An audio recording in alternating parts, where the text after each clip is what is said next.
Welcome to Fabulosity For You, and my name is Angie. If this is your first time visiting my channel, please click the subscribe button, then click the notification bell so when I upload videos, you'll be the first to know.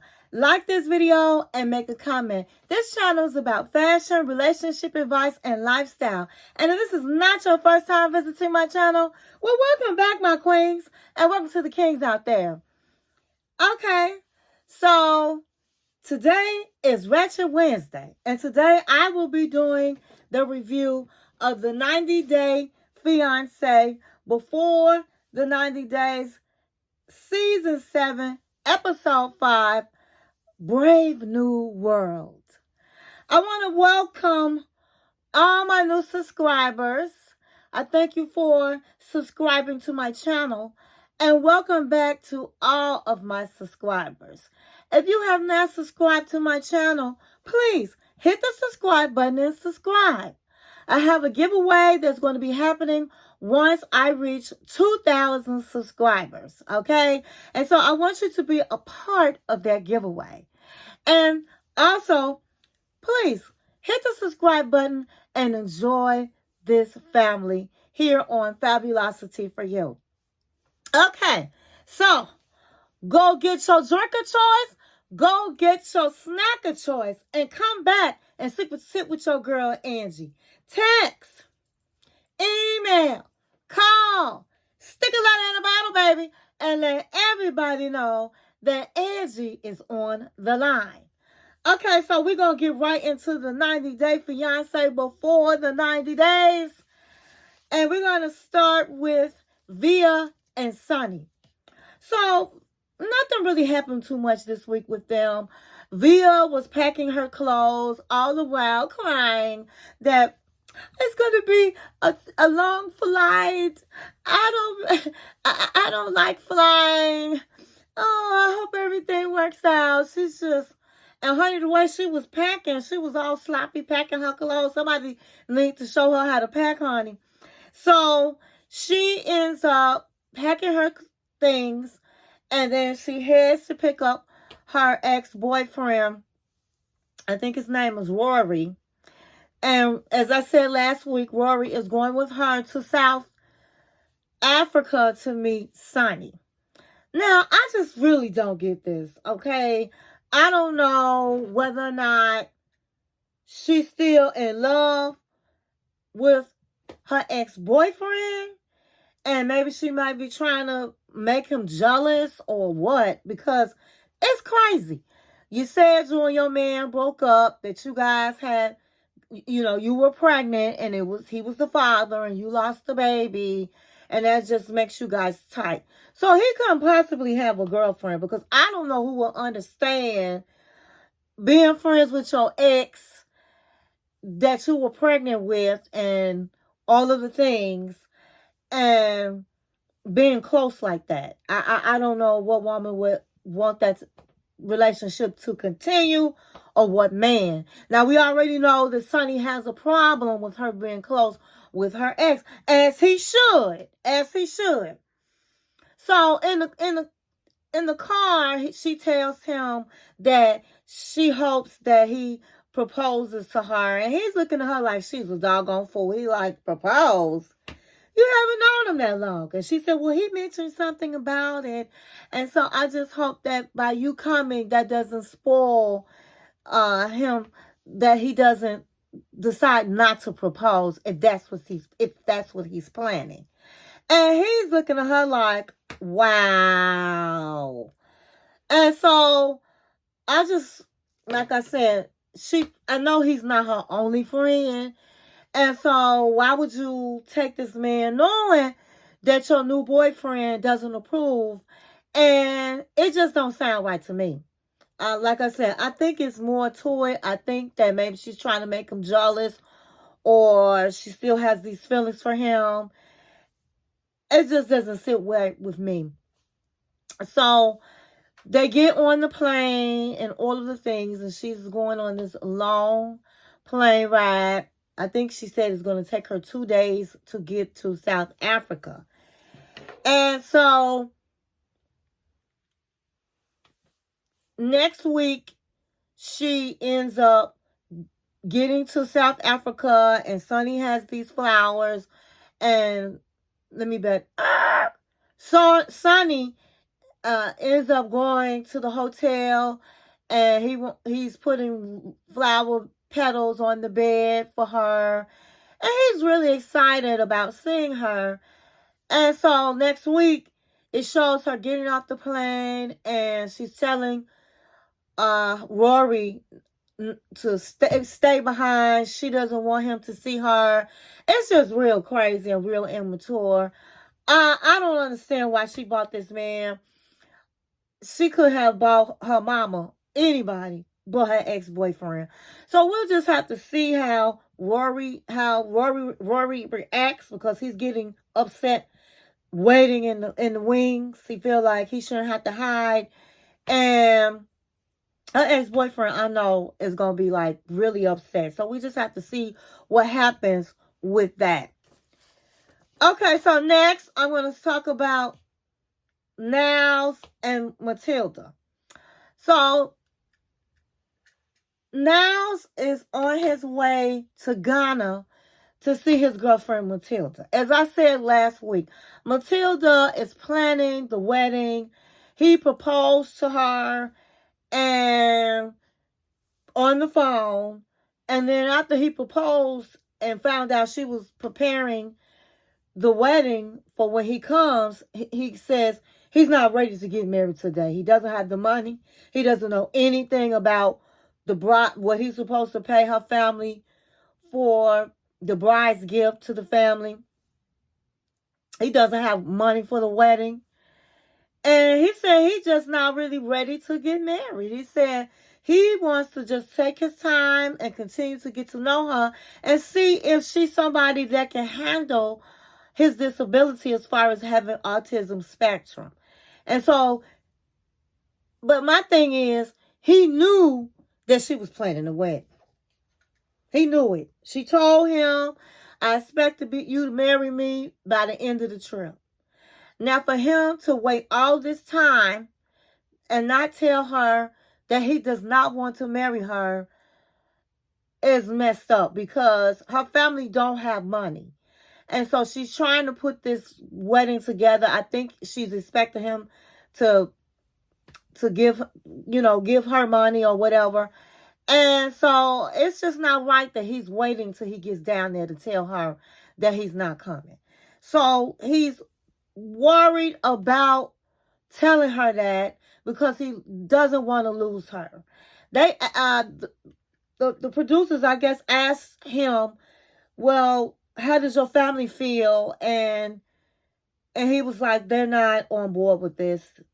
And they were like, well, how does that make you feel? And honey, he said, how do you think? He was like, how do you think? Of course, I don't feel good about it. And I'm like, that was a stupid question. And so he kind of teared up about it.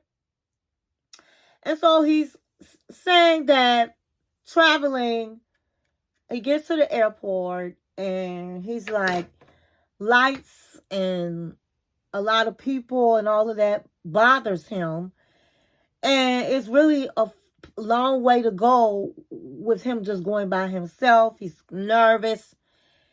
And so I just feel like his family, somebody, whether you agreed on it or not, if he gonna go anyway, he has autism, somebody should have went with him. But, nobody went. And so meanwhile, he's getting on the plane and he's headed to Matilda. And so Matilda is in Ghana and she's with her brothers and she's saying how Ghana is so boring. They have no clubs, no nothing. And she's, I guess, working. And the brothers ask, well, what do you like about this Niles? And she's like, oh, he makes me laugh. Oh, he's just such a nice person. Oh, I just love him. And they was like, and you also love that he sent you money.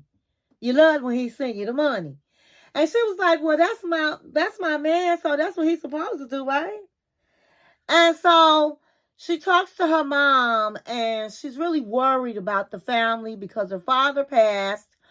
And whatever they do to make money, I forgot what it was. It's not, things are not going well right now. And she's worried about her family surviving. And so she feels like her life would change if she was to marry now. And so her mom was like, are you sure this man is going to marry you? And so she said, well, he knows about it. He proposed to me, and he knows that I'm expecting him to get married. So we've been together a long time. Yes, I know he's going to marry me. And Mama had kind of like, she really didn't have a lot of faith that Niles would marry Matilda. So she said, well, my prayers are out to you guys.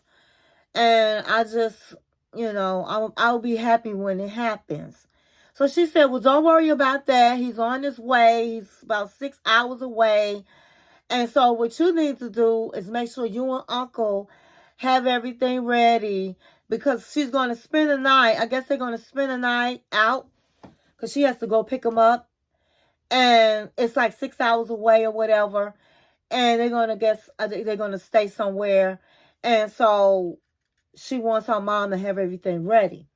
And she said that the family's expecting him to buy dresses and clothes and shoes and all kinds of things and give money. And so I just felt like, if you are expecting this man to do this, then you should have told him before he got there what was it that he needed to see if he had the money. Just to spring on the wall, well, you got to pay us this amount, and you got to buy this, and you got to do this, and you got to do that. And you didn't really explain to him how much all of that is going to cost. You just tell him what he has to do. But he already know, honey, he don't have the money. And so I just feel like she's going to be disappointed once she tells him.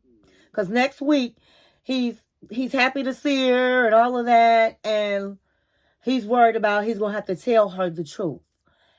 And then you see her brother saying, or somebody was saying, she has a really bad temper.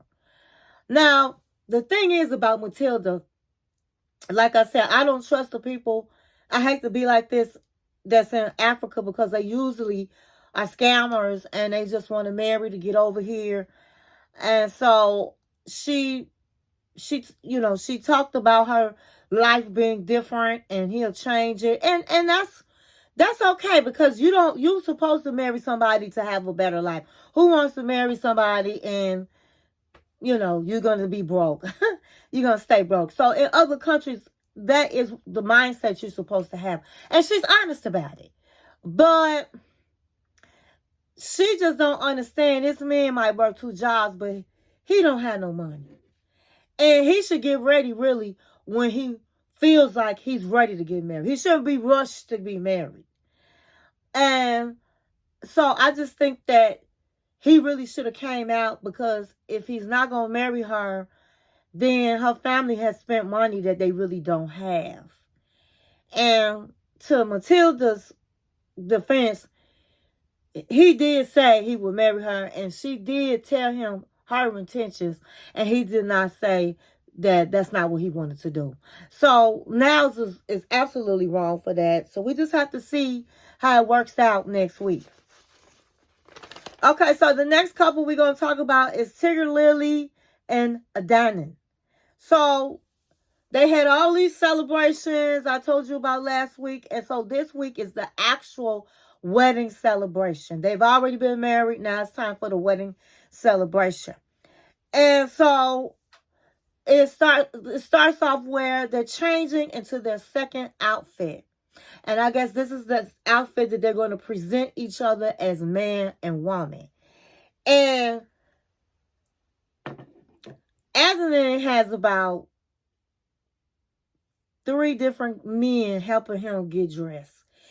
He says to Tiger Lily and her assistant, they only have 15 minutes, okay, to get back into the parties. And he doesn't want the 200 guests to be waiting. So she's sitting there because he got all these people that helping him, but she has this big dress and she only has one person. And he's taking all day. So he's walking around with no shirt, and she couldn't believe it. She was like, I can't believe you walking around without a shirt, but I can't shake a man's hand. Tell me what's really going on. Put your shirt on. And then her sister was like, yeah, put your shirt on. So he was like, oh, I'm sorry. I'm just trying to get ready. And so finally, they tell him to get if he can leave the room because she only has 5 minutes left. And it's going to take some time. Now, it's a beautiful dress. Very beautiful shoes. Gorgeous. Adnan looked really handsome in his suit. Nice, fancy suit. Now, I'm looking like, how come he got all these people helping him? And if she didn't bring her assistance, she wouldn't have nobody helping her. So they get ready, and she's ready. He's knocking on the door. Somebody was knocking on the door. And so she finally's ready. And, well, actually, he comes in to get her. And he was upset, but then he looked at her and was like, my God, I have such a beautiful bride. I can't really be mad. I'm so blessed to have this woman. And she did look really beautiful. She had a crown on her head. She had this big fairy tale dress on, like Cinderella dress. They go out to present themselves, and oh my God, it is absolutely gorgeous. Honey, his family got big time money, baby. Let me tell you something. It was a scene from a movie. That's how beautiful her wedding was. Okay? A scene from a movie. And so they grab him and they dancing in their culture. The men, they separate the bride and the husband and the groom, and the men dance with each other in a circle, and they just singing his praise. Aiden, and he's just so happy. And then she's dancing with her assistant, and some women are surrounding her. And oh my God, they had fireworks. They had a show like the Aladdin. Men were just dancing around, performing. I mean, it was a stanza ganza. I tell you, it was beautiful. And so he told Tiger Lily that she told him he did a good job. And he said, I know that you used to luxury, so I just wanted to make sure I did everything and I did it with love. And she was so happy. And she was like, well, it's beautiful. And so he said that his mom calls the wedding the festival of Adnan. And she was like, wait a minute now. Shouldn't it be the festival of Adnan and Tiger Lily? He said no, because it's the name that they call out, the husband's name, and that's me, Adnan. And so Adnan, honey, was acting like a bride. He was gushing. He loved the excitement. He loved everybody looking at him and all of the things. And so she kind of felt like, I guess in America, like the man, she really didn't have to do nothing. She just showed up, and it was all about really Adnan. But honey, his family put enough money into it, honey, to be called the Festival of Adnan. So her assistants were like having a great time, and I mean, how could you not? And they were so excited, and they was like, well, we see the love, but even though he is very controlling, and if it doesn't work, she had a hell of a wedding. And she did, honey. I don't know nobody that had a wedding like that. I don't even know nobody on TV that had a wedding like that. It was absolutely fabulous, okay? And they both looked very good together, even though it's a big age difference. Okay, so the next couple we're going to go to is Cheetah And Renee. Okay. So in this episode, Renee, she guides Cheetah. And she guides Cheetah to the park, and they spending time together, and she's loving it because she's been dying to guide him. And she's been dying for a long time with him. And so they get to the park, and she asks him, "Did I guide you okay?" And he was like, "You did wonderful." And she's telling him about this, I guess, pond or with this water and the fish in the water and how beautiful it is. And he was like, "Well, can fish actually survive without water?" And she was like, "No." And he was like, "And that's how I feel about you. I really love you. And I wouldn't be able to survive without, be like the fish. I wouldn't be able to survive without you." And oh my gosh, she was just gushing. And she was like, "Oh my, that's just so beautiful." And she was just saying how she really wasn't expecting him to say something like that. And he's always surprising her and all of the things. And so they later on, they end up going out again, and he takes her, well, she guides him to this, I don't know if it's like a natural type scenery with animals. And they see a monkey, and she touches the monkey, and she ends up telling him that she basically she really does love him, and she understands that he doesn't want to have sex. She's going to respect him for that. And she really didn't come here just to have sex. She came to really get to know him, and she wanted what she never had, which is affection and hugging each other and just talking sweet to each other. That she understands that it's not all about having sex, and she's okay with that. So then they go over, and she shows him, well, she doesn't show him, but she describes the scenery of the water, and they're up high, and it's a beautiful scenery. And he says that he was really surprised that she decided that she is okay about them not having sex, and he appreciated her saying that. And she also told him she was sorry for the other day at the farmer's market when she snapped off about the chicken. She apologized to him for that. And again, he appreciated that. And so then her crazy behind gonna say, you know, first of all, how did you become blind? And he said that his cousin, they had an apple tree, I guess, where they lived at, and the cousin climbed the apple tree and was throwing apples down for him to catch, and it hit him in the eye. And so that night he had excruciating pain. He could barely see, but then, weeks later, his eye was back to normal.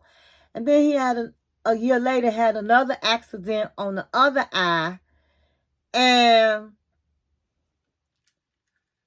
he actually, no. Before that happened, he was diagnosed with glaucoma. And so he really couldn't see all that well. And because he couldn't see all that well, he bumped into a bench and fell on the bench, and he fell on his eye. And then when he did that, he could not see. And the doctor said even if he had surgery, it would not help him, that he was blind. Now, this story, and so he doesn't understand if it was from the apple, from the very beginning, getting hit in the eye with the apple, or he had glaucoma. Now, glaucoma is definitely something that where you can go blind if your eyes aren't treated. And maybe in Africa, maybe they didn't have the money to do that. I don't know, to get help. But with glaucoma, you can't go blind from that. So it wasn't from an apple. It wasn't from a hit on the bench. I believe it was from, he has glaucoma. And that should be simple. I have glaucoma. Okay, so then she says, well, do you think that you going blind is something that's spiritual? It's spirituality? Do you think that it's a miracle that you went blind? Because then we came together, because at the end of the day, if you wasn't blind, I wouldn't be here. Because I was only interested that you were blind, and made me really interested. And he like looking at her, and he kind of like laughed, but then he kind of act like he agreed with her. And then he said that actually Renee has an alternate reality, that what she said to him about being blind is spiritual, is dealing with spirituality. He feel like she be saying some stupid stuff, and that it was really insulting for her to say that. And these are some of the problems he have with her, some of the things that comes out of her mouth and what she says. And absolutely. So I don't understand why he keeps saying this woman, because what do they really have in common? He don't want to have sex with her. So to me, I just feel like he's not really wanting to be with her like that. But then I forgot to mention that he did say, I know we used to talk on the phone about having sex, and it was real sexual. And then she was like, well, are you embarrassed about what you said to me, how you was loving me? And he was like, no, because that's where I was at the time. So it's not like this man never had sex before. So I think he just don't want her. I think maybe he just want to, I don't know. Do he want to come to the United States? Because he don't really like what's coming out of her mouth. He don't like her temper. He don't like a lot of things about her. So why did you have this lady come all the way down to, I think he stays in, I forgot where he stay at, but it's in Africa. I think he's staying Los something in Africa. Why would you do that? You know, so he don't seem like he really care for her like that. And then he telling her he love her, he can't live without her. So he throwing a lot of mixed signals. So I can understand her feeling a certain way. Are you feeling me, or are you really not feeling me? Because one minute he's saying this, and the next minute he's saying like he really don't like her and some of the things she do. So we just have to figure out, what is it that Cheetah want? I don't know. I'm confused. I don't think he want her. So why is he leading her on? So we're going to have to just find that out as we continue with the story. So next is Brian and Ingrid. So last week, he tells Ingrid, remember, he told her all that stuff about he was a drug dealer and he was shot and all this kind of crazy stuff. So they go to bed. He says they went to bed last night and they were both feeling a certain way. He was feeling tripped out because he felt like she was judging him, and he didn't appreciate that, you know. And he felt like she was, he didn't like how her attitude was about him opening up to her. She, on the other hand, felt like he gave her too much information and that he should have said that from the beginning. So he says to her, they're getting dressed or whatever, and he says, would you like, she tells him, I need to go back home. I need to spend time with my son. So he was like, okay, I can understand that, but are you hungry? Would you like to go get something to eat? So she says yes. So they go to a restaurant, looked like it was an ice cream shop, and they order some sundaes. And guess what? She opens up her purse. Like she was like, I got this.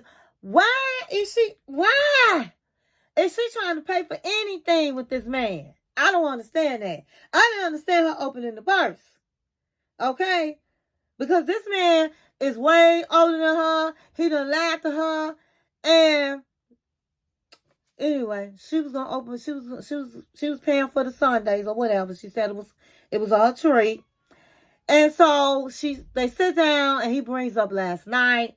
And oh my God, this man had tears in his eyes. His eyes was red. And he was like, I'm not that person anymore. I really do care about you. It hurt my feelings that you set up and you judged me like that, because I'm not that person and I'm not ashamed of who I am. And I would never go back to that lifestyle. And honey, she was feeling sorry for him, because his eyes was red and he looked like he wanted to cry at any moment. And honey, she was like, well, if I hurt your feelings, I'm sorry. And she said, I can really see that he is sincere. I do see that. But I need time to think this over. I'm not sure about him. And so he was saying that he would love to come and meet her son and all of the things. And she was like, you know what? I just need time to process what you told me. So his little eyes was red. He was looking sad. He was like, well, I understand. I do understand. And so he takes her home, and after he takes her home, he makes a decision that he needs to go to get her some flowers, because he know that it's not looking good for him. So he goes and he buys her some beautiful flowers. And when he came to the United States, he had already bought these toys for her children. And so he just goes to her house, and then when he get outside, he called her up. He was like, listen, I just wanted to just say hello and she was like, well, no. And he was like, but I'm outside. And she was like, okay. He said, just for a minute. And she said, well, I'll come down. So she comes down and she looking like, what is it that you want? And so he was like, well, I had these flowers for you. And she was like, oh, wow, these are so beautiful. I just love roses. And he said, I just wanted to come, and I just wanted to tell you, I'm really sorry, and I wanted to give you these flowers. And she was like, thank you. And he was like, and I have a gift for your son, for your children. If you allow me to give your son, if you allow me to, I would like to give him a gift. And so she was looking, and he was like, is that okay? And she was like, sure. And she felt her heart was full, because nobody never did anything like that for her kids, and that he thought about, not only about her giving her flowers, but he had already thought about having gifts for his children. So, honey, he's smiling, and it's not wheelchair friendly, but honey, he make it through to her house. Her house was nice and clean. It looked nice and clean and everything. And so she introduced her son as his uncle. And the son was so overjoyed to get this toy car. And he was just really good with her son. He was like, well, let's do it like this. Let's go backwards. Let's go forwards. And do you like it? And he was like, I like it. Thank you. And so she just was like, feeling like, okay, he really knows how to interact with my child. This was so sweet. And he wasn't trying to stay, okay? He did that, and he said, well, I'm going to go on. I just wanted to drop this off. And honey, she kissed him. And honey, he started smiling, and she kissed him again, and he started smiling. And she was like, I really appreciate him. And I said, dog, you went from, you don't know about this man to honey, he was getting kisses, and he was getting happy. And then she walked him to the car, and she kissed him again. And he was like, okay then, well, you have a good night. And he drove off with a big smile. And she she was gushing. She's like, you know, I do like how he came and bought my child a gift and he interacted with him very well. But, you know, I still got to think things over, you know, but maybe he has changed. Maybe, you know, I don't know. So it ended on a good note, I think, for Brian. And so I just felt like I don't like nobody just popping up to my house, okay? But I felt like he knew that she could tell him no, and he didn't want to take no for an answer. So he just went on ahead and went with it, and it worked out. He knew that he was taking a chance that maybe she wouldn't come down, maybe she wouldn't open the door, but she did. And so for them, it ended on a good note. So we have to see what happens next week. Okay, so last but not least, we're going to be talking about Faith and Lauren. So last week I told you that Lauren got a text that he had gonorrhea. So when I said that he had told her, that was really what was happening this week. So it ended on he got the text. Okay. So it starts back off. He's talking about it. He's like, "This is some bad news. I got gonorrhea. So I got to get a shot, but it's, you know, hey, in 6 or 7 days, she said I should be okay and all of the things. So I'm just worried that Faith's not going to take it well, but she planned an excursion for us today. So I'm not going to tell her right now. I'm going to wait and then I'll tell her later on." So he leaves his room. So I didn't tell you this last week, but Faith is living in a hotel that she works in. Okay. And her friend I was telling you about, that's like a second mother to her, live in a storage area. So these people are really poor. Okay. And I guess she must have begged them to let her boyfriend stay in a hotel. And this is a hotel she work in, so he'll have somewhere to stay, because you know he don't have no money. So Faith opens the door, honey. She have on a leopard print shirt, real strap shirt. It was cute, and she had on some hot pants shorts, honey, and she had on a little cover up with it. And she came to the door. "How do you like my leopard print?" And he was like, "Oh, so she seemed like she in good spirits, especially after all the things that happened last night, all the information she got, him saying he don't have no money, he want to live with her." But she was like, "Well, I understand all of that, and I think we can work through all of that, but we still have, of course, a lot of more talking to do." That's what she was saying. But he told her, "You look really beautiful." And she smiled and she said, "Well, I have a really nice excursion planned for us. We're going to see some water, and we're going to see a very beautiful view." And so it took them about 30 minutes in the ride to get there. And so she's happy. And so she says, "Isn't this beautiful?" And he was like, "Yeah." And she was like, "I just feel," this is what she was just saying, that she just felt beautiful with the water. It gives her confidence because she has long hair and her hair flows in the water, and she's very feminine in the water and very graceful in the water. And so he says, "Are you going to put on a bathing suit?" She was like, "Oh, I'm just going to put on my shorts, keep my shorts on and tank top, and get in the water." And she was just swimming around and smiling, and he told her she was beautiful, and they took a picture of her, and he told her she looked like a mermaid. And he said, "You, lady boy, you are my dream, somebody I would marry." And she was like, "Really? I'm your dream?" And she's just smiling and stuff.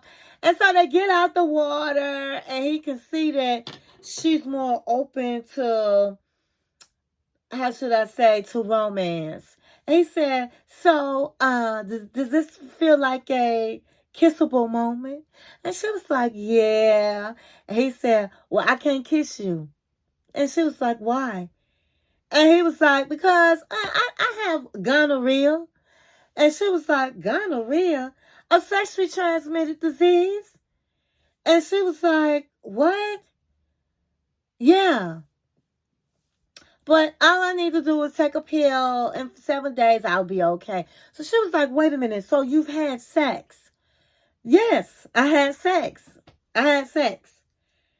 And she was like, I didn't know that you were having sex. I don't know why you didn't know it. Well, first of all, you didn't ask me. And see, I didn't like his attitude. You didn't ask me. And, at the end of the day, I just thought you probably know. I mean, we don't stay in the same continent, honey. We're in different countries. We're in different countries. And so she was like, didn't know that you was having sex with other people. I thought that me and you were working on something. And so he said, well, first of all, I wouldn't call it cheating because me and you just not meeting each other. And she said, but that's still cheating. And so he was like, well, it's not that serious. It's really not. It's really not. And so he said, would you like to go back? And she said, yeah. And so they got in the car, and she was like, I can't believe that you've been cheating on me. I don't call it cheating. She said, you plan to see me, and we was talking for 6 months.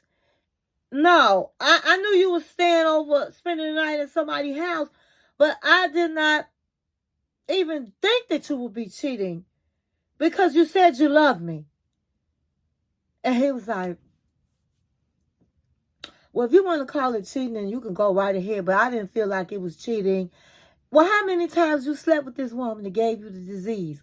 And he was like 2 times. I mean, don't act like you ain't never heard of nobody. Haven't you know somebody that had gonorrhea? And she was like, my friends don't get that disgusting disease. No, that's disgusting. And so he was like, I'm sorry you think that way. And so they got out the car, and he was like, so would you like to come in and finish talking? And she was like, no, I think I need some time to process what you just said. I mean, I'm in shock. And he was like, well, whatever you need, whatever it takes, whatever you need. And then he was like, yeah, I think she gonna break up with me. But my thing is this. He didn't have no type of sympathy for her. He didn't have any compassion for her. He didn't even have tact when he said it. Oh, well, I can't kiss you because I got gonorrhea. He's smiling, and at one point she was like, what are you smiling about? He acting like this is a joke.